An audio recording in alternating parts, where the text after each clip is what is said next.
Дорогие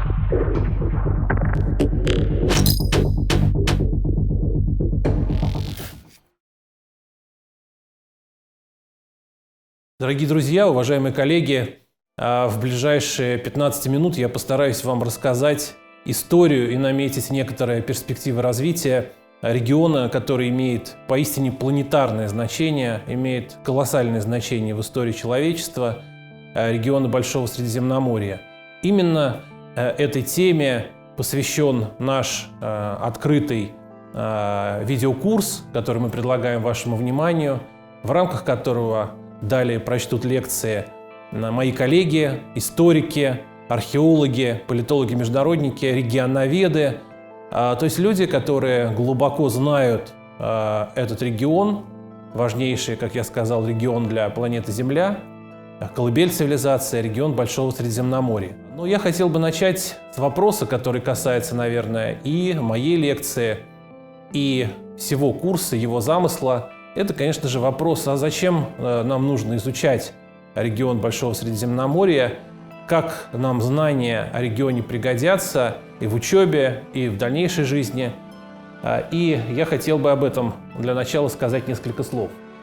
Но прежде всего это очевидно, и это актуально для студентов Севастопольского государственного университета, для студентов тех учебных заведений, которые учатся здесь, в Севастополе, в Крыму. Ну и, конечно, важно для всех тех студентов, которые вообще живут и работают, учатся в государствах, в странах Большого Средиземноморья, это знать и понимать регион, где мы сейчас учимся, а в дальнейшем нам предстоит жить, служить, работать. То есть понимать ту среду, те условия, в которых мы с вами находимся. Это очень важно, потому что, собственно говоря, мы должны ориентироваться, мы, условно говоря, предлагаем вам своего рода карту, а карты помогают нам ориентироваться в окружающем мире. Точно так же мы предлагаем вот вместе с нашими специалистами вместе картографировать этот регион, причем в разных аспектах, не только географически, исторически, в политическом смысле, в смысле современного его состояния и перспектив развития. Второе, я сказал выше, что Большое Средиземноморье – это колыбель цивилизаций. И, в общем-то, научиться жить, работать и понимать Средиземноморье – это значит быть цивилизованным человеком, понимать современный мир, основы современной цивилизации, коль скоро они здесь зародились и развивались. И третий, конечно, момент – это то, что важно прежде всего для нас, для крымчан, для севастопольцев, для россиян. Большое Средиземноморье – это такая историческая мечта России, так называемый выход к теплым морям. Вообще эти слова приписываются Петру Первому, но по факту он говорил о другом, о том, что любую, квадратную милю на суше он готов отдать даже за самый маленький, самый небольшой, незначительный кусочек моря. Если хотите, это русская мечта, выход к морю вообще, к теплым морям в частности. И мы, конечно, должны ее хранить. И сейчас, когда Россия вернулась в регион, вернулась навсегда, мы должны знать этот регион, понимать этот регион и уметь уверенно действовать в нем. Поэтому мы и отправляемся с вами в это путешествие в Большое Средиземноморье, которое начинается с моей лекции. Собственно, я хотел бы сказать, откуда берется, почему я все время говорю «Большое Средиземноморье». Вы привыкли, конечно же, к названию «Средиземное море», причем даже принято думать, что Средиземное море – это море, которое начинается за Черноморскими проливами, за Босфором и Дарданеллами, заканчивается Гибралтаром, выходом в Атлантику. Все-таки вернусь к термину «Большое Средиземноморье». Ну, во-первых, это, конечно, термин, означающий, что, безусловно, Черное и Азовское море мы включаем и с географической точки зрения, с точки зрения так называемого бассейнового подхода, это вполне оправдано.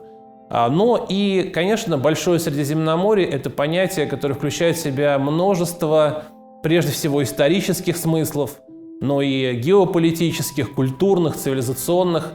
И впервые я бы хотел сказать об этом отдельно. Это очень важный факт, потому что это произошло в 1900 1949 году, ровно 70 лет назад, великим французским историком Фернаном Браделем в его книге «Средиземноморье и Средиземноморский мир во времена Филиппа II». Это один из классических трудов вообще по истории, наиболее известный, возможно, труд по истории 20-го столетия, хотя сам он посвящен, естественно, не 20 веку, а более ранним временам. Но так или иначе, именно в этой книге Фернан Брадель использует сам термин «Большое Средиземноморье», «Le plus grand Méditerranée», звучит по-французски, и означает, что он трактует Средиземное море расширительно, то есть гораздо шире, чем сам бассейн, сама та масса соленой воды, которая, как я сказал выше, якобы начинается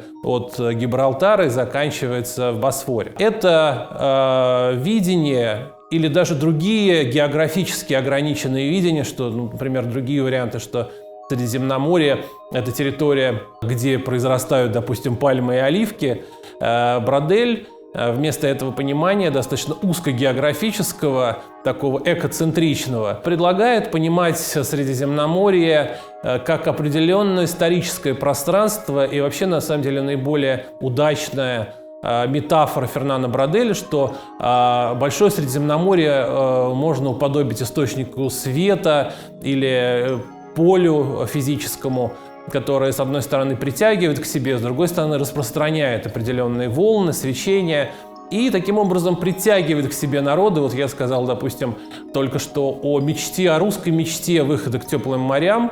И наоборот, из Средиземноморья распространяется цивилизация.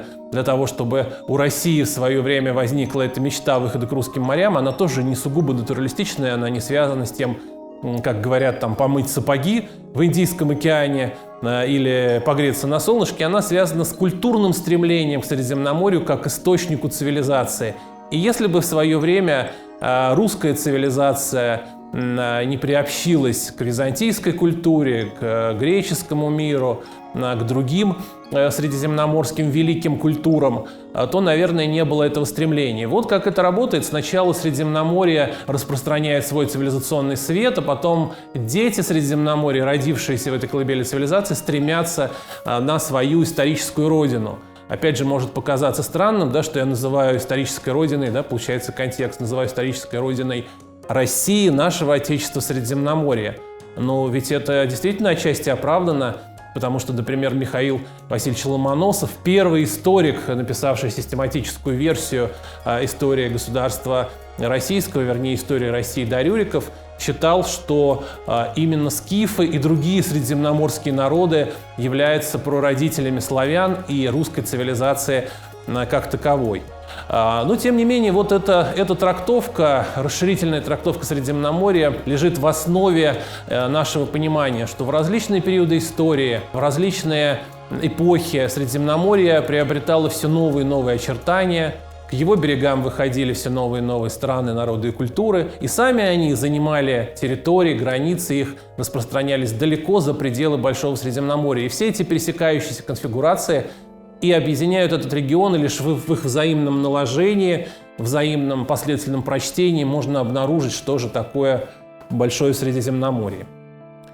Прежде всего, с чего я хотел начать? Я сказал о 40 миллионах лет, которые я постараюсь уложить в 15 минут. У Средиземноморья прежде всего есть геологическое значение. Это остаток древнего океана Тетиса, который разделял в свое время праматерики, то есть два крупнейших участка суши, которые существовали на поверхности земного шара. И вот где-то в районе 40 миллионов лет назад, вы видите это на этой карте, постепенно началось сближение материковой массы Африки, индийской платформы к нынешней евразийской части. И постепенно эта зона, видите, она здесь на этой карте называется Неотетис, начинает закрываться. И вот уже мы видим ситуацию 40 миллионов лет назад, да, практически здесь уже ситуация полностью закрыта, но Большое Средиземноморье, наверное, правильнее всего его проследить вот по этой красной линии, да, от, наверное, нынешнего Гибралтара на распространяется, да, до, наверное, Кореи, вот современно, если брать современную карту мира. И вот представляете себе, что не от Гибралтара до Босфора, да, а от Гибралтара до Корейского полуострова, да, через нынешний Каспий, через Евразийские степи, через северную часть Индии, через горные массивы, которые тоже образовались в результате схлопывания древних платформ. Это все геологически вот это вот предсредиземноморье. Я хотел бы добавить к этому еще что. Вы увидите небольшой участок на красной этой линии в районе современного Карибского моря, то есть разделяющей Америки. И это тоже геологически часть Средиземноморья. Океан Тетис, вернее, в срединной стадии его формирования геологического назывался Мезотетис. Его можно распространять действительно от Карибского моря в его современном понимании до, условно говоря, китайских морей, от группы морей, которые уже выходят к Тихому океану. Это некая геологическая основа, которая, как я говорил, возникла несколько десятков миллионов лет назад. То есть геологически, а это самые, как вы понимаете, старейшие структуры, основы того пространства, в котором мы находимся, возникли очень и очень давно. Но географически, с точки зрения современной географии, все-таки в результате движения этих материковых и полуостровных платформ полуострова Индостан возникло единое пространство, и сейчас Большое Средиземноморье географически это единый бассейн с точки зрения географов, включающий в себя Черное, Азовское, Мраморное моря и еще 11 морей.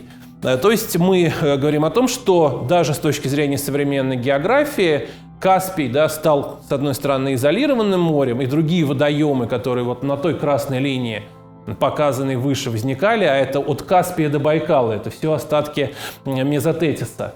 Ну вот от Гибралтара до Севастополя Средиземное море существует вот как остаток этого Мезотетиса. И более того, географически этот регион приобрел единые черты, и до сих пор мы уже говорим о современности, о современных климатических реалиях.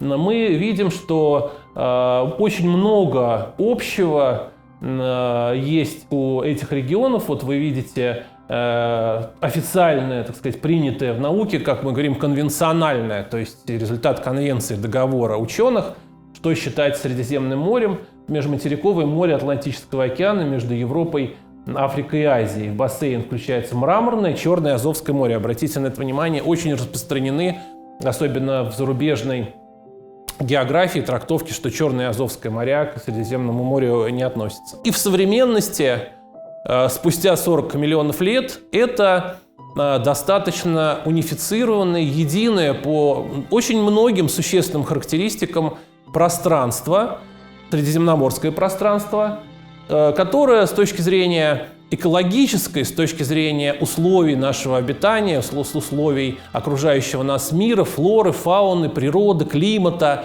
является достаточно унифицированным. Климатически это единая зона по норме осадков, так называемая изогиета, которая включает в себя в том числе южный берег Крыма. Сейчас я покажу карту, на которой будет как раз-таки достаточно хорошо видно, что именно южный берег Крыма по изогиете относится к Средиземноморью. И единая флора, пресловутые броделевские пальмы и оливки. Ну, кто-то говорит, например, что в Крыму, в Севастополе оливок и фисташек нет, но на самом деле это не так. Все это есть. Есть даже, вы знаете, если ехать из Севастополя в Форос, к южному берегу Крыма, есть даже населенный пункт, который называется Олива. И действительно, на этой территории это типично средиземноморское растение успешно растет. Ну и, конечно, фисташка, крымская сосна, можжевельник – это все то, что с точки зрения флоры роднит Крым, Севастополь, южную часть Крымского полуострова, Гераклейский полуостров, где расположен Севастополь, с Средиземноморским регионом. Вот на следующей карте мы видим ту самую изогиету. Обратите внимание, она как раз проходит от Севастополя, да, по южному берегу Крыма. Это норма осадков 500 миллиметров. Да? 500 миллиметров осадков – это очень мало, поэтому Севастополь, в частности, считается лучшим городом Российской Федерации по климату, именно потому, что в нем больше всего солнечных дней, то есть дней, когда нет туч, пасмурности, и действительно очень редко выпадают осадки. Вот эта карта, вы видите, эти линии и обрисовывают нам примерные климатические контуры, да, современного Большого Средиземноморья. Обратите внимание, они уходят в том числе и в степную зону, я ниже об этом чуть-чуть подробнее скажу. С точки зрения климатической зоны, обратите внимание, вот это что такое Большое Средиземноморье в плане сугубо климатическом. Вот ученые полагают, что средиземноморский климат распространен, как вы видите, естественно, в Средиземноморском регионе. Здесь вы тоже видите, что северная граница средиземноморского климата полностью включает в себя Крымский полуостров. Здесь не очень хорошо видно. Но вот под этой верхней северной границей климатической зоны Большого Средиземноморья располагаются и Апеннинский полуостров, и Пелопоннес греческий, и наш с вами Крымский полуостров. Но не только. Обратите внимание, эта зона действительно продолжается на восток прежде всего. И это подтверждает, да, нашу гипотезу, что вполне себе основательно считать даже с точки зрения такого географического детерминизма, что Средиземноморье, как ни парадоксально это прозвучит, это регион не только морской, сколько континентальный и степной. Да? Как-то странно, да? Море является континентальным регионом. Это говорит о том, и исторически я вам это убедительно дальше продемонстрирую, этот регион привлекал к себе цивилизации континентальные всегда, и они несли в Большое Средиземноморье свой цивилизационный заряд, пассионарный, свой цивилизационный потенциал. И мы видим, что на то есть свои климатические причины. Ну и кроме этого, тоже очень интересный момент, который подтверждает гипотезу, что Средиземноморье, оно вообще не одно. Это не только Средиземное море и ближайшие моря, а вообще похожие географические регионы можно встретить в разных частях света, но в данном случае климатически это отображается, что в тех же широтах находится Калифорния, прям практически четко, обратите внимание. В этом отношении, наверное, будет интересно, хотя вроде бы географически это к Средиземноморью не относится, что в Калифорнии, не только на Аляске, да, на Северной, а в Калифорнии была русская колония Форт Росс, и Российская империя в том числе продвигалась и в направлении восточного побережья Соединенных Штатов Америки.